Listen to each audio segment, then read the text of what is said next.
Official பேஜ்ல நாமக்கல் மாவட்டத்தில் வந்து இடம் நாமக்கல் கேஎஸ் திரையரங்கம் அருகில் காலை 8:45 மணி. ஓகே, இவங்க இந்த போஸ்ட் இந்த 8:45 மென்ஷன் பண்றது யாருக்குன்னா நிகழ்ச்சி ஏற்பாட்டாளர் குழு. அது படிச்சங்க எக்ஸாக்ட்டா அது இருக்குது அப்படியே படிச்சங்க. நம்ம வந்து ஆத்மா இன்டர்பிரட் பண்ணோம். சதீஷ்குமார், விஜய் செந்தில்நாதன், சதீஷ்குமார், பிரபு, பாலகிருஷ்ணன், விக்னேஷ், இளையராஜா, கார்த்திக், மோகன், ஹரிஹரன். ஓகே, அதே மாதிரி கரூர் மாவட்டம் இடம் கரூர் வேலிச்சாமிபுரம் நண்பகல் 12 மணி.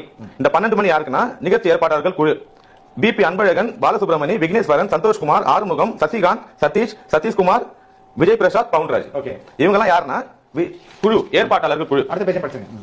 வெற்றி தலைவர் அவர்கள் ஒப்புதலோடு அமைக்கப்பட்டுள்ள இந்த குழுக்களுக்கு கழக தோழர்கள் அனைவரும் முழு ஒத்துழைப்பு நல்க வேண்டும் என கேட்டுக்கொள்கிறோம்.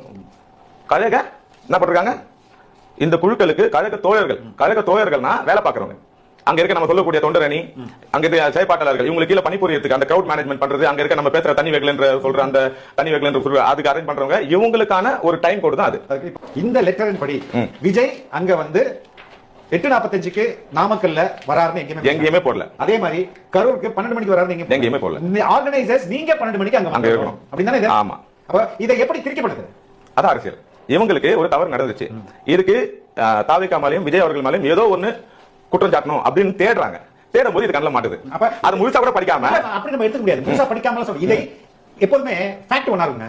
அந்த ஃபேக்ட்ல பாதியை தவிர்த்துட்டு அவங்களுக்கு சாதகமானதை திருப்பிக்கிறது. அதுதான் நடக்குது. ஆனா இது பாவம் இல்லையா? இல்ல, இப்போ காவல்துறைக்கு அதிகாரப்பூர்வமா கொடுக்கப்பட்ட அந்த கடிதத்துல விஜய் அந்த இடத்தில் 3 மணில இருந்து 10 மணி வரை அந்த இடத்துக்கு 4 மணிக்கு அவர் வந்துட்டாரு. விஜய் அவர் வந்து லேட்டாவும் வரல, சீக்கிரமாவும் வரல. 3 மணிக்கு முன்பு வந்தாரு சீக்கிரம், 3 மணிக்கு 10 மணிக்கு அப்புறம். அப்ப இத வந்து அவங்களுடைய ஆர்கனைசருக்கு கொடுக்கப்பட்ட டைமிங். இப்ப இதை வச்சுதான் அவர் தாமதமா வந்துட்டாரு பெரிய குற்றச்சாட்டா இருக்கு. பெரிய போய் இதை யாரும் இதை இவ்வளவு நாளா வெளிக்கொண்டு வரலன்றதான் என்னோட கேள்வி.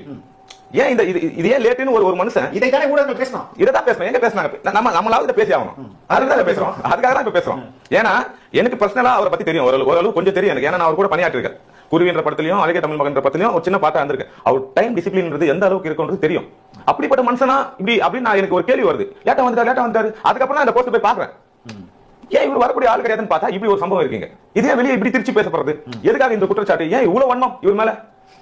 அந்த கேள்விதான். இப்ப இது வந்து இப்ப பேசுறவங்க எங்க போய் மூஞ்சி வச்சுப்பாங்கன்றதான் என் கேள்வி. அப்ப இவ்வளவுதான் உங்களோட பகுத்தறிவா? இல்ல அதை விட இப்ப யார் தற்குறி? அந்த கேள்வி எனக்கு வருது. யார் தற்குறி? இப்போ இந்த விஷயத்தை நீங்க பாத்துட்டு சொல்லுங்க.